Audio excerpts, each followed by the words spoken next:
Hello, everybody. Hope you're having a great day wherever you are. And today there's many crypto news, so let's just dive into it. First, we have new proposed ETF would mix Bitcoin futures with sovereign debt. There's a new proposed ETF called Reality Shares ETF Trust. They have now proposed, right, a combination of the ETF will invest a certain portion of it into Bitcoin cash futures and the rest into a high quality short term sovereign debt. That means government bonds, yeah, denominated in US dollar, euro, British pound, sterling, Japanese yen, and Swiss francs. Yeah, so this is quite unique compared to the other two Bitcoin ETF that's already been submitted to SEC. And this one, so the chances of this being approved may be higher because now it combines with very relatively safe government bonds. Yeah, but do note that the Bitcoin futures that they are talking about here is the cash settled one that is already listed in Chicago Mercantile Exchange. Yeah, rather than the physically settled. So in terms of even if this ETF is to be launched, right, it is not going to be, yes, it's good for Bitcoin awareness overall, but it will not be good, it will not do much to the underlying Bitcoin because it doesn't buy the physical Bitcoin. So to me, this is one of those news, yes, the chances it will get higher chance of approval from the SEC, but I don't think this will be really good for the overall crypto industry overall. Next, Square CEO Jack Dorsey said Bitcoin's Lightning is coming to Cash App.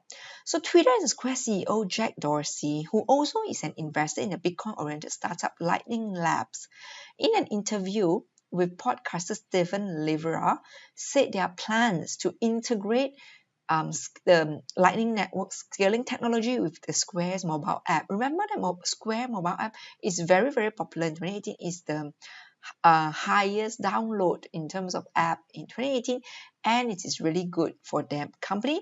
So now that they are saying that it is not a matter of if, but it's a matter of when they're going to integrate Lightning Network onto the Square's Cash App. And when they do, this will be really huge for the overall cryptocurrencies, and it will really again one of those important development that will push Bitcoin to mainstream because Square Cash App has monthly users about 7 million, so that's a lot. And a recent report quote, right, that Bitcoin users today is only about 35 million. So 7 million active users, and if almost all of them were to adopt Bitcoin or even just to consider, that's 20% of the current base. So this is really huge, right? And that's monthly users, right? So yearly it'll be much more. So think of it. So that's why when it is this is really one of those huge news that when Twitter really integrate Lightning with the Cash App on Square, this will really make it very easy for anyone to just buy Bitcoin. Yeah. Next, Coinbase eyes emerging market in 2019 push. So this is reported in a research report, DIAR, where they interviewed vice president for Coinbase, and he said that in 2019 they are focusing on global expansion, focusing specifically on Latin America, Africa, and Southeast Asia. They don't want to specify any countries because of regulatory approval. As it is, regulator approval is the hardest step to go through. I mean, investments, I think Coinbase has a lot of backing, has a lot of investments behind them, so that's not the issue. Just like Binance, right? They have plans also to expand globally. They're looking at opening up 10 more exchanges globally. So as I've said before in other videos, what happened was when your existing base cannot be penetrated anymore given the current winter, and we don't know when that will end, we don't know when the next rally will really begin. So the best thing to do is actually diversify your revenue base. And one of the easy ways, of course, right, look out, expand to other geographies. That's really the first thing you should do. And of course, apart from that, Binance is doing even more. They also diversify into other avenues for trading, like their decentralized exchange and their Launchpad, their other businesses, right? whereas Coinbase is focusing more on going more the regulated route, introducing a lot of how do I say, regulated exchange, more localized versions in all these emerging countries. So that's also a very, I guess it's also a differentiating play, right, with Binance. So the other thing is by Coinbase talk about that they want to increase the use case for crypto. That means they don't want it just to be a investment. So they want to really push out to these emerging countries because there's a need there because of remittance. And today they have already shown that yes, although many competitors in the money transfer operators have sprung up, and they have many of them have even offered, right, same day settlement or less than 1 hour settlement, as you can see in this chart. But there is still a big gap in terms of the senders still have to go to the remittance center in person to actually do the transaction. So there's still a lot of time taken, time spent, right? Productivity lost for the people, and of course, it's less convenient for the migrant workers to send money home. So see, transfers the money in person is still 62%, is still the majority. So there's a big gap in terms of internet and mobile. And if you introduce crypto to the people in emerging countries, then if they have crypto and if they are used to using crypto to buy goods, right, in their countries, then for them to accept crypto remittances from their families, from their daughters, from their sons, right, in developed countries, then it's very easy as well. And that is what Coinbase is trying to do. So very good, I think. And it is also very interesting that DIA has reported a lot of the fees. So they show that in terms of top remittance flows, right, for outflow from the key countries where the migrant workers work, it is now very competitive, but still it is, ranging from 5 to 8% or 5 to 9% at least, yeah. But if you look at, so 5 to 8% is still much higher than Bitcoin, right, a Bitcoin remittance, but it is still way better than years earlier where it averaged about 10%. But still, there are some regional corridors that still is at a high double digits. So for example, from Angola to Namibia is 22%, South Africa to Botswana 19%. So mostly the Africa region, they are the one that are still seeing a high 16 to 18%. And even Thailand to Vietnam is at 15%, but the Thailand to Indonesia 16%, so still very high double digits. So there you can still see there is still a lot of room where Bitcoin can have a true value, and that is why, right? That is why myself and probably you are into Bitcoin, because there are really fundamental benefits to the people who need it most, right? Migrant workers working very hard in countries very far flung from their families, right? Just to send the money home. And this is where the banks and money transfer operators choose to suck the profits, right? So yeah. Next, Bitcoin fees dropped to 4-year low as transactions count continues to rise. So again, this is from the DIA report. Very good report where they showed the fees. As you can see, the left chart shows the fees. The fees has actually dropped significantly and is close to 2015, 2014 levels, despite the chart on the right shows that the transaction volume of Bitcoin continue to rise, right? Month on month, right? So yes, that is again, this is another factor that this is one of those other factors that why Bitcoin is so good, that because of the computing power that is so widespread, that transaction fees continue to be low. And that would basically encourage more people, especially merchants now, to actually adopt, to actually accept Bitcoin. And we are seeing more and more merchants daily, right? Every other day you have news of the H&M, the lighting company, sounds like the retailer, but it's not the retailer, but it's lighting, but still free publicity for Bitcoin, that accept cryptocurrency now, right? And yeah, so it's really good. Next, MEP Kylie said, banks can't stop us from using blockchain. So Eva Kylie is actually a Greek member of parliament. And this is very interesting. So now after a long time of a lot of very notable people, even Nobel Prize winners, condemning Bitcoin as scams, right? It goes to zero. Now you have a member of parliament, someone from the government, actually saying something very, very positive about Bitcoin, and that is truly refreshing. We just need more people like her. Now, she said that central banks have too much control over people's deposit, and she said it after that. She said she realized this after the great financial crisis, right? And she said it in a London event of a Ripple regional event in London. And she basically said that she believes blockchain technology will permeate all sectors of life. By its nature, blockchain technology doesn't recognize borders, it's unstoppable.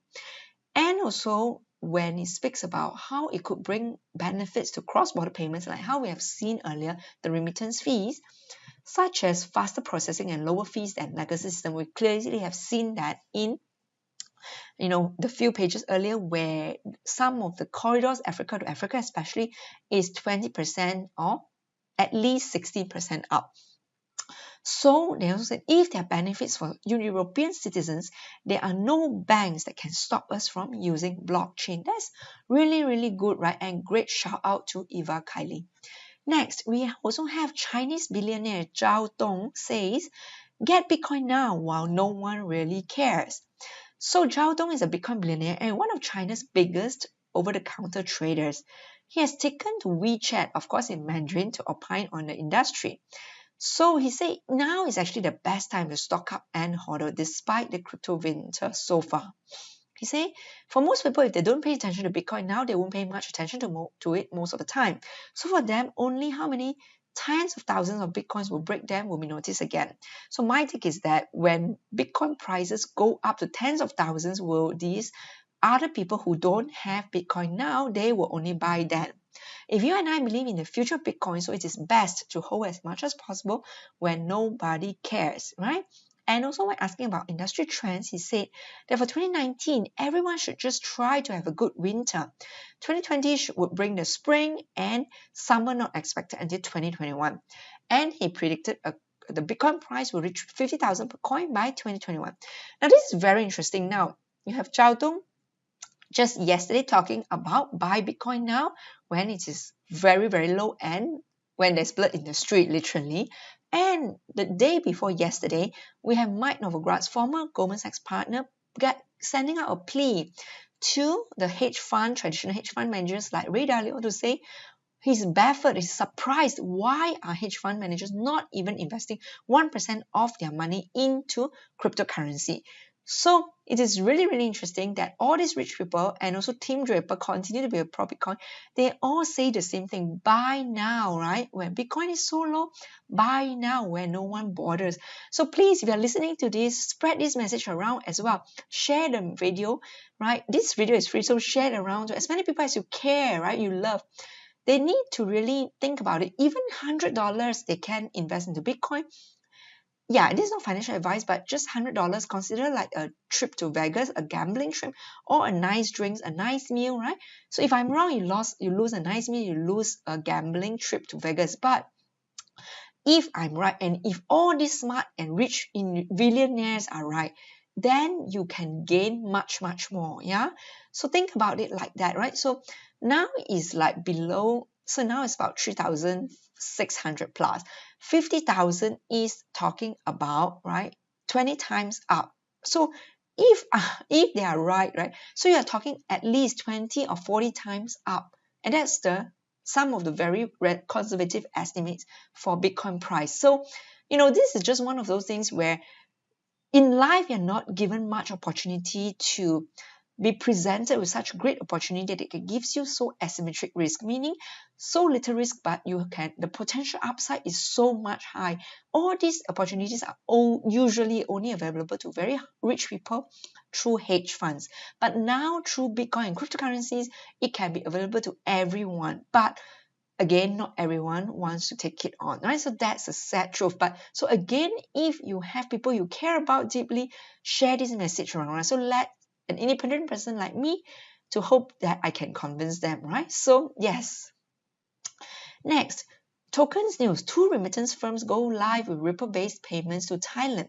So remittance firms UAE Exchange and Unimoni, both based in UAE, they have gone live with blockchain-based payments using Ripple technology. And this is sending money from UAE to Thailand, and is with partnership with Thailand Siam Commercial Bank.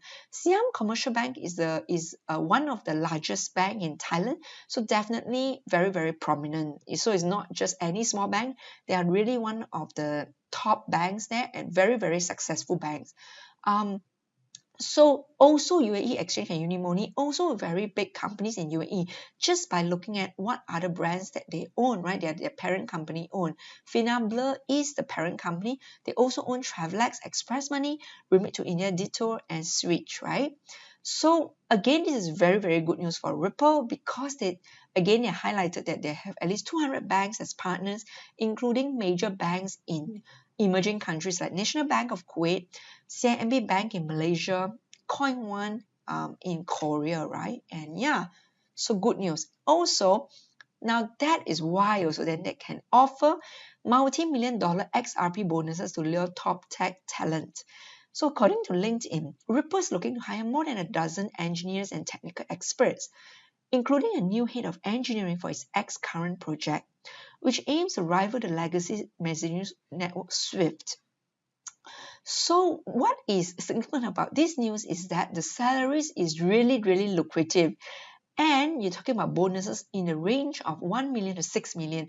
Those numbers actually are the bonuses given to top bank CEO. So now you're seeing this in tech companies. One thing I think that so that shows Ripple definitely has a lot of backing, has a lot of investment. So that's great, because they can definitely invest in the right thing. And they have so far done a lot of right things, right? Including a lot of scholarship to a lot of university, including Singapore, China, US. So very, very good use of money, right? And definitely give them one step ahead.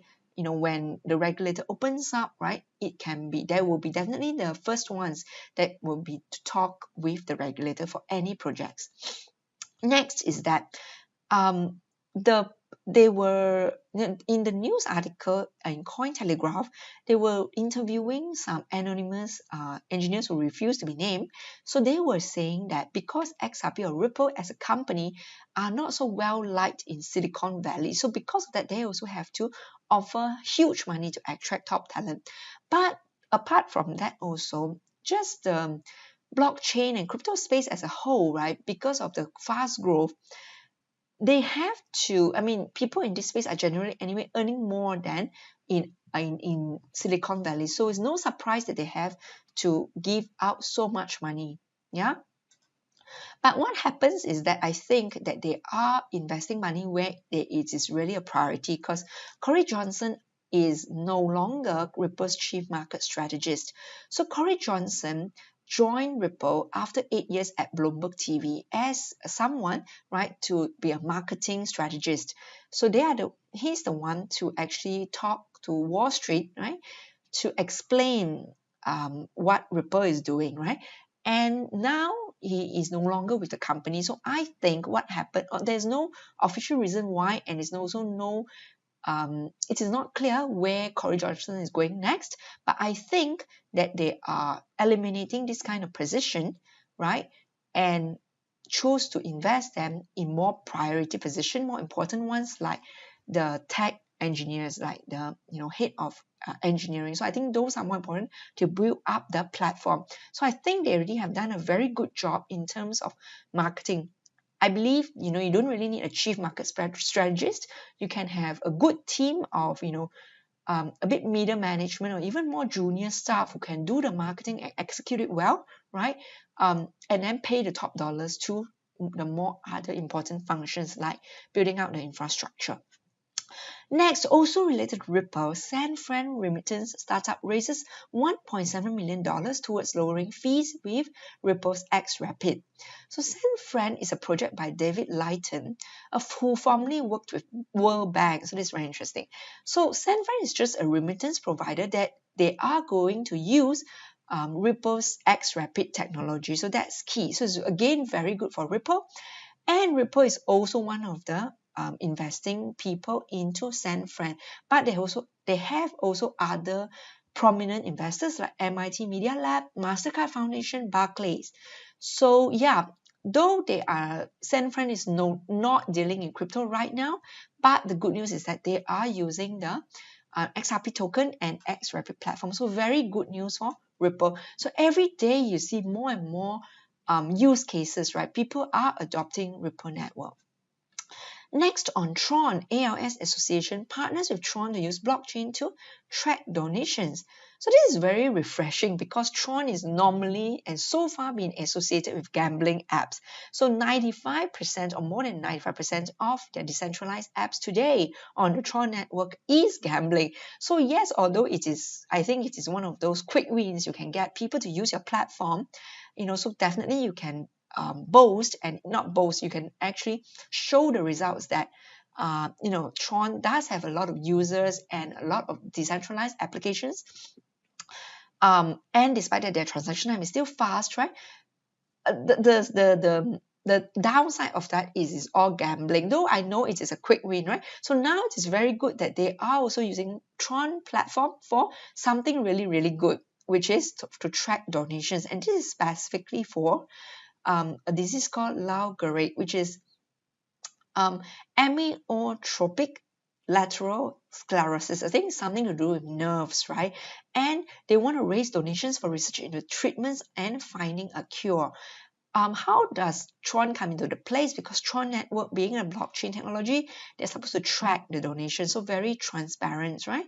So CEO Justin Sun is also donating 250,000 to the project. So this is really, really good. First of all, it's marketing super great publicity for Tron, and also another use case, right? So also then neutralizes the fact that they have so much gambling apps on their platform. Next, adoption. Huobi Cloud powers newly launched iBank crypto exchange and OTC digital trading platform. So iBank is Vancouver, Canada's very first peer-to-peer over-the-counter crypto and Bitcoin exchange. Now they are operating on Huobi Cloud technology. So this is interesting because localbitcoins.com is one of those very famous and definitely very popular peer-to-peer crypto exchange. And now you do have competition coming up already, right? iBank is one of those. And I think yesterday we were saying local Bitcoins have to now make it compulsory to ask for users' identification because they are based in EU, Finland, and they have to comply with the rules there. So that's why I think there will be alternatives or peer-to-peer crypto platform that doesn't require identity. And already now, I think this may be just one of them, though it's not clear whether they need identity or not. So currently, they are just doing a testing period, and it's the test period running from 5th of February to 10th of March. And during this time, it will be zero fees. Yeah. Transactions will include Ethereum, Bitcoin, and USD Tether. They also will be in support 12 languages, so definitely they are looking to support international users, French, English, Spanish, Chinese, Korean, and Japanese. Payment methods is also very wide range: Alipay, WeChat Pay, PayPal, bank card, e-transfers. So very, very interesting, and also look like they are looking to target Chinese users because Alipay and WeChat Pay. So again, more options for just users. Yeah, new platform enables trades across 200 tools and runs educational crypto show. So there's a new platform called LH Crypto. What it is basically allows modern day investors to transact across a wide range of investment assets, cryptocurrencies, and also 200 other financial instruments, including forex on fiat currencies, precious metals, shares, and commodities. So not sure who is behind this company, but it's very interesting that they offer margin trading up to 100 times, and they can fund their cryptocurrency, they can fund their account in cryptocurrencies or fiat. And they run 3 versions of platform: desktop, web-based, and also mobile platform. 4 tiers of membership. One is test simulated environment. That means for people who don't want to risk their money, but if they want to try out how crypto works, they want to trade, you can set up a fictitious account in LH Crypto, and you can just start trading. For people who want to trade really, there is Start, Standard, and Pro with minimum deposits of €10, 500 euros, and 10,000 euros respectively. And not only that, they want to have a full ecosystem where they want to have forums for like-minded traders to discuss cryptocurrencies, right? And also they want to provide news, education to the traders. So very, very interesting offerings, right? Now, I think increasingly you are seeing the offering where the platforms are combining traditional investments and cryptocurrencies. All these, right, just Abra recently are doing that as well. All these developments are just showing that cryptocurrency and Bitcoin are definitely increasingly recognized as asset class already. It's almost endorsed already. And now you just need Wall Street players to come in, and if they offer the same thing, and then we're done, seriously. So really, when that happens, all this will basically push the market up. We don't know when that will happen, but again, now is the best time to buy low. Next, Moscow government to launch blockchain-enabled IT innovation cluster by summer 2019. So this is very interesting. Not too long ago, New York also have their blockchain excellence center, and now Moscow in Russia, they're also going to have a IT innovation cluster. So all these are just telling you, right, that it is here to stay, and they're just having all these avenues to encourage innovation, to encourage like-minded people to aggregate, right? And yeah, this is just going to tell you again, things are going to happen very soon. It's just not sure when, right? It could be this year, it could be next year, the rally, or it could be the year after.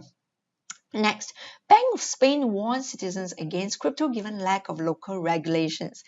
Now, this is very interesting. Despite a lot of governments in the EU are very crypto friendly, you still have Spain central bank issuing a reminder to their citizens warning of the risk involving transacting unregulated cryptocurrencies. They're just saying that because currently it's still not regulated in Spain, that means the crypto platforms do not carry the protections of national deposit guarantee systems like the deposits do.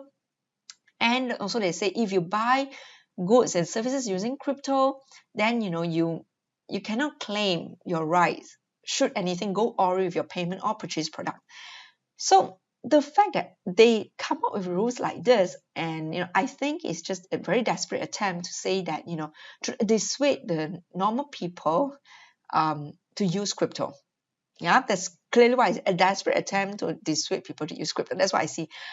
Although I know adoption is increasing daily, right? Just by looking at the transaction volumes and looking at Bitcoin ATM widespread adoption.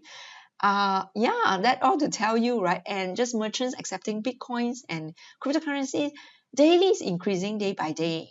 And so for Spain to come is really funny, right? So I think for people who still not in the know, that they will be scared with news like this. But honestly, even for the guarantee that the central bank give to the deposit, it is only up to a certain amount, and anything above that amount will not be guaranteed. Another thing is, even though they guarantee that, you still have use in the case of a bank run. That means if the banks have liquidity issues, they can still announce a public holiday, and you can and then they can shut down the ATMs, and you still cannot withdraw your money out despite all the guarantees. So what good is all these guarantees, right? It has happened in Cyprus before, where although it's not holiday, they have closed they announced public holidays for 2 days. They closed the bank, and when it reopened, there was a haircut of 20% of the deposits. That means all deposits lost 20% value, just like that. And what can you do? So that's why people are turning to alternatives like Bitcoin, like cryptocurrencies. Yeah. So yes, hope you're having a great day, everyone. And please share this around. And if you like this, leave a like, subscribe. And for all my supporters and new subscribers, thank you so much for watching. Really appreciate your support. Thank you.